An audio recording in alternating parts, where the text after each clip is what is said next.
Fortunes of Indigo Sky is about a young girl who loves her life. She's a waitress. She loves being a waitress. She has a great family. She has this terrific boyfriend, this hunky guy who delivers refrigerators, and she's really happy in her life.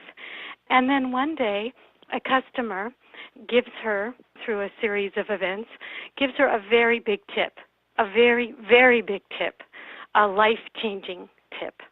And so it's about money, and it's about what feeds us. What inspired the story was that I had been in a period of my life where I was actually rather suddenly and unexpectedly around a lot of people with money.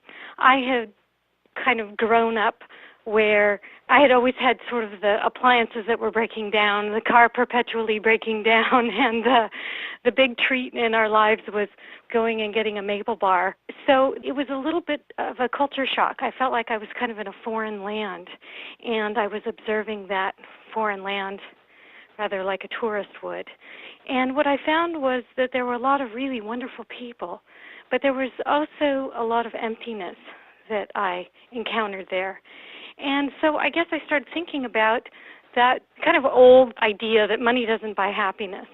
And again, not very new, not very sudden or unexpected, but just something that kind of came forth to me again.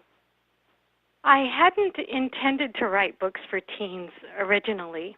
The first book I wrote was The Queen of Everything, which I actually thought was an adult novel. So I was rather surprised, actually, to find it picked up by a wonderful editor at Simon & Schuster, and then being asked to write more books for teens. I decided that maybe I should stick with doing what I had done before, which is not exactly planning to write a book for teens. So, strangely, I never really read young adult fiction. I think it's kind of best for me not knowing how exactly to write young adult fiction. That's worked for me, so that's kind of the way I approach it. And I just write for people, of all ages. And what's worked out so wonderfully about this is that not only do I have a great audience of teens, I also have quite a large adult audience. But I really love my teen audience because, well, one of the things that I love best about them is that they are so honest. I think my writing resonates with them because of that, because it's honest and they're honest, and we sort of understand each other in that way. I think my books appeal to both teens and adults because they deal with situations that we all face. I don't really think of my teen readers as teen readers in quotes. I think of them as people. I don't think of my adult readers as adult readers or my elderly readers as elderly readers. And so I think that I primarily just write about issues that we all face, just kind of write about the messy human condition. And that's something that we all can relate to. Falling in love with the wrong people, making mistakes, screwing up hugely, having moments of real victory and joy and everything in between. That's what I write toward. That's just kind of the messy human condition. And therefore I think that people of all ages can relate to that. After my readers walk away from my books, I think what I most want them to feel is, oh, I know exactly. I feel that exactly. I felt that very same thing. I would love for them to feel that in pieces of my book, to feel that they've been understood, or that there's a piece of kind of the human condition where they can recognize and think that that has been captured in the way that they know it too. That's just so important to me as a writer because it's so important to me as a reader.